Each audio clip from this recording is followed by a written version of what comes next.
El maestro dijo a sus discípulos: les aseguro que si el grano de trigo no cae en la tierra y muere, queda infecundo, pero si muere, da mucho fruto. El que se ama a sí mismo se pierde, y el que se aborrece a sí mismo se guarda para la vida eterna. El que quiera servirme, que me siga, y donde esté yo, allí estará mi servidor. A quien me sirva, el Padre lo premiará. Evangelio según San Juan, capítulo 12, versos 24 al 26. La muerte tiene su razón de ser. Los mejores cristianos han dado su vida por los demás, a ejemplo de Jesús de Nazaret.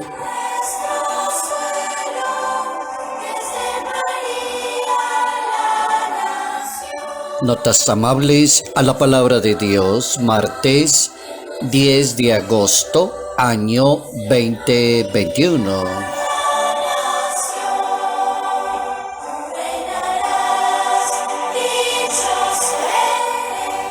Ubicados en ese capítulo 12, Evangelio según San Juan, para poder entender el tema de la muerte, el tema del martirio, el tema de entregarse por algo noble, grande, por algo supremamente trascendental. ¿Cómo entender eso en la vida de un ser humano, en la vida de un creyente, en la vida de alguien que entiende qué pasa más allá de la muerte? ¿Qué sucede con ese término muerte? Sabemos que los mejores cristianos han dado su vida por los demás, siguiendo el ejemplo de Jesús de Nazaret. Y basta recorrer los primeros 5 o 6 siglos de la historia del cristianismo para darse cuenta de la marca allí del cristianismo dentro del contexto del martirio, de entregarse, de dar la vida, de defender la verdad hasta sus últimas consecuencias. Esa es como la clave fundamental. Por ejemplo, el mundo pagano se distingue por el egoísmo, pero el mundo cristiano se distingue por el amor, porque tiene la base y el fundamento de la regla del comportamiento universal que dejó Yahvé a toda la humanidad. Amarás a Dios, amarás a los demás, te amarás a ti mismo. Entonces se entiende eso como mundo cristiano. La muerte de Jesús de Nazaret es una muerte que da mucho fruto, así como él mismo lo explica. Es necesario que el Hijo de Dios suba a Jerusalén, sea entregado en manos de los hombres, muera y resucite, se levante, para que se entienda una vida nueva. De ahí que cuando se habla de la muerte del Maestro, se habla de una muerte salvadora, de donde brota la vida eterna, otra vida diferente. Uno podría decir perfectamente, en comunión con el hermeneuta bíblico, Jesús abre el camino que supera las fronteras de la muerte y nos enseña a seguirlo a Él para compartir su gloriosa resurrección. Entonces uno podría decir que la muerte no es el final. Es decir, como lo celebraban los primeros cristianos, diciendo que la muerte es el día del verdadero nacimiento. La muerte no es una pérdida, sino una ganancia, dice la teología, porque así se expresa el verdadero potencial de lo que significa la vida. La Iglesia Católica se expresó a través del magisterio en el Concilio Ecuménico Vaticano II, en un documento maravilloso, la luz de las gentes, la luz de las naciones, la Lumen Gentium, y en eso, en numeral 49, quedó escrito allí el sentido propiamente de peregrinar en este mundo, de morir, de entender la muerte en consonancia con vida eterna, con gloria y con resurrección. ¿Cómo armar una frase con toda esa cantidad de elementos teológicos que no son fáciles para distinguir dentro de la inteligencia y la razón humana, sino desde la fe? La Iglesia lo dejó escrito allí en el Concilio Ecuménico y decía en aquella oportunidad: algunos cristianos peregrinan en la tierra, otros ya son difuntos, se purifican, mientras otros son glorificados, contemplan al mismo Dios tal cual es. Ahí lo dijo en pocas palabras la Iglesia Católica. Aunque de formas diferentes estamos unidos en caridad y cantamos el mismo himno de gloria, porque todos los que son de Cristo y tienen su espíritu crecen juntos y se unen entre sí y forman una misma iglesia.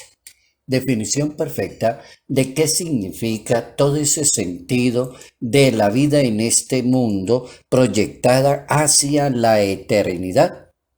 La semilla, dice la Santa Biblia y decía San Beda el Venerable, la semilla como que muere sola y resucita multiplicando sus frutos, y así Jesús de Nazaret murió solo y resucitó acompañado de muchos. La Biblia enseña que el que entrega su vida por los demás aprende a amar, se olvida de su propio interés, de su propia seguridad y lucha por los demás.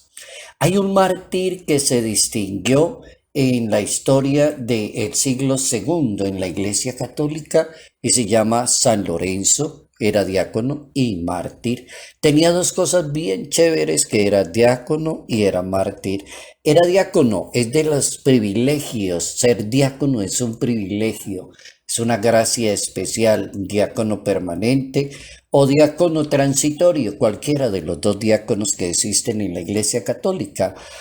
El diácono es la persona que se distingue por excelencia por la caridad, por el amor, por la bondad, por la misericordia, por mostrar el rostro de un Jesús enormemente benevolente. Entonces aparece este señor que es diácono y el Papa le encarga su propia misión. Y aparece también el martirio del mismo Lorenzo, que es un excelente ejemplo de dar la vida por una noble causa, por la verdad, por la fe y por el amor a Dios. ¿Cómo entender entonces el diácono que se proyecta en una comunidad? San Lorenzo era uno de los 7 diáconos de Roma, uno de los 7 hombres de confianza del Papa, del Sumo Pontífice, y la gran misión que él tenía era distribuir la ayuda a los pobres. Eso era lo que él tenía que hacer, entregarse a los pobres, a los enfermos, a los necesitados, y lo hizo perfectamente. Y se caracterizó porque era un hombre de mucha piedad y de mucha caridad. El Papa Sixto II, tras su elección, le confía la tarea a este archidiácono, responsable de estas tareas de ayudar a los demás, tal como la Biblia pide: ayudar al huérfano, a la viuda, al pobre, al necesitado. El diácono como que se ubicó en una encrucijada cuando el emperador le promete que salvará su vida si le entrega los tesoros de la iglesia. Vaya a la iglesia y róbese los tesoros, como que róbese el cáliz, róbese copones, róbese cosas así valiosas y tráigamelas y yo lo ayudo. El diácono se regresó y le mostró al emperador los enfermos, los indigentes, los marginados. Y esto pues no le gustó al emperador. Entonces ahí aparece como un tesoro de la iglesia, de un hombre que se entrega por una noble causa del cariño, de la caridad, del amor, y no vende por tener una comodidad, ni siquiera por salvar su propia vida lo hace.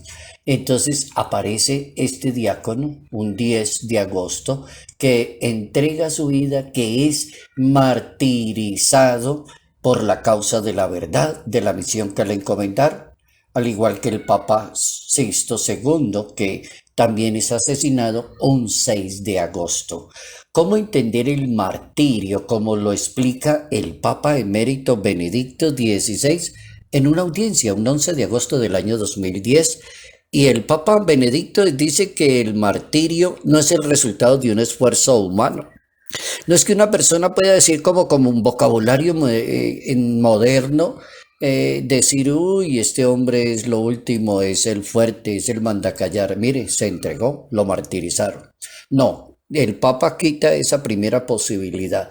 No es el resultado de un esfuerzo, es una respuesta, dice el Papa, a una llamada de Dios, a una respuesta a la santidad. El martirio es un gran acto de amor en respuesta al inmenso amor de Dios. Oigan eso tan interesante del Papa Emérito. También el Papa Emérito contesta la pregunta en qué se funda el martirio.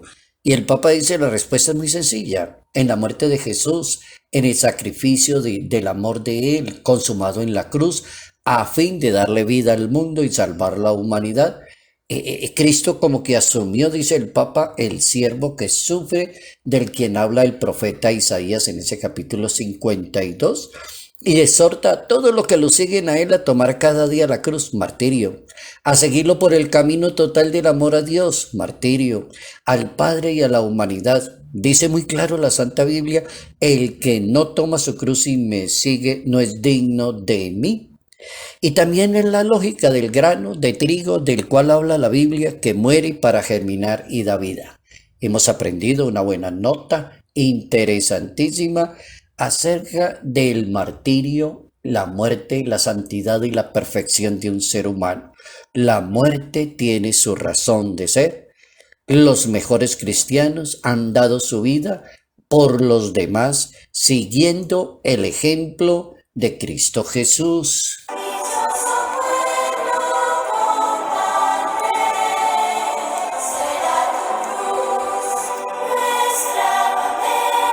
Salud, paz y bendición. Bendición en el nombre del Padre, del Hijo y del Espíritu Santo. Padre Jairo Yate Ramírez, Arquidiócesis de Ibagué.